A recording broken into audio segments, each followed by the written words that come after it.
बोलिए गजानन गणेश जी महाराज की जय। माँ कात्यायनी की जय।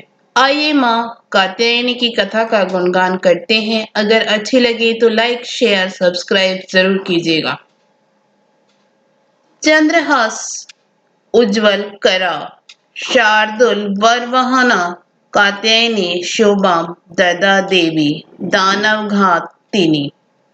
माँ दुर्गा के छठवें स्वरूप का नाम कात्यायनी है। इनका नाम कात्यायनी पढ़ने की कथा इस प्रकार है। कत नामक एक प्रसिद्ध महर्षि थे। उनके पुत्र ऋषि कात्य हुए। इन्हीं कात्य के गोत्र में विश्व प्रसिद्ध महर्षि कात्यायन उत्पन्न हुए थे। इन्होंने भगवती पर अम्बा की उपासना करते हुए बहुत वर्षों तक कठिन तपस्या की थी।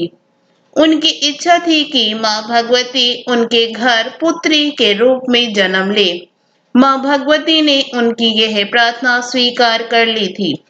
कुछ काल पश्चात जब दानव महिषासुर का अत्याचार पृथ्वी पर बहुत बढ़ गया, तब भगवान ब्रह्मा विष्णु महेश तीनों ने अपने अपने तेज का अंश देकर महिषासुर के विनाश के लिए एक देवी को उत्पन्न किया।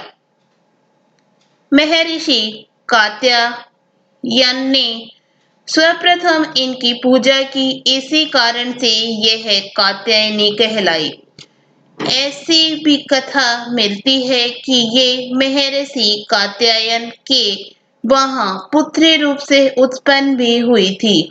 अश्वनी कृष्ण चतुर्दशी को जन्म लेकर शुक्ल सप्तमी, अष्टमी तथा नवमी तक 3 दिन इन्होंने कात्यायन ऋषि की पूजा ग्रहण कर दशमी को महिषासुर का वध किया था।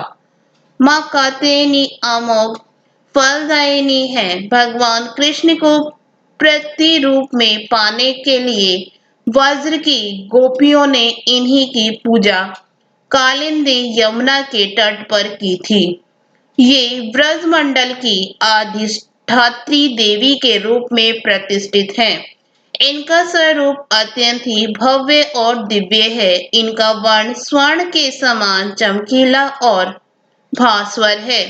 इनकी 4 भुजाएं हैं। माता जी का दाहिनी तरफ का ऊपर वाला हाथ अभय मुद्रा में है तथा नीचे वाला वर मुद्रा में है। बाईं तरफ के ऊपर वाले हाथ में तलवार और नीचे वाले हाथ में कमल पुष्प सुशोभित है।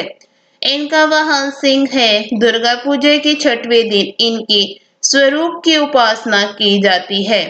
उस दिन साधक का मन आज्ञा चक्र में स्थित होता है। योग साधना में इस आज्ञा चक्र का अत्यंत महत्वपूर्ण स्थान है। इस चक्र में स्थित मन वाला साधक माँ कात्यायनी के चरणों में अपना स्व निवेदित कर देता है। परिपूर्ण आत्मदान करने वाले ऐसे भक्त को सहज भाव से माँ कात्यायनी के दर्शन प्राप्त हो जाते हैं। माँ कात्यायनी की भक्ति और उपासना द्वारा मनुष्य को बड़ी सरलता से अर्थ धर्म काम मोक्ष चारों फलों की प्राप्ति हो जाती है।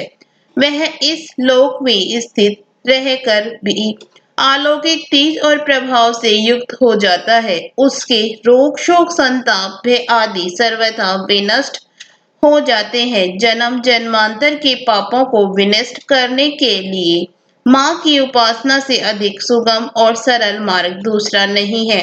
इनका उपासक निरंतर इनके सानिध्य में रहकर परम पद का अधिकारी बन जाता है। अतः हमें सर्वतो भावेन माँ के शरणागत होकर उनकी उपासना के लिए तत्पर होना चाहिए। बोलिए माँ कात्यायनी की जय।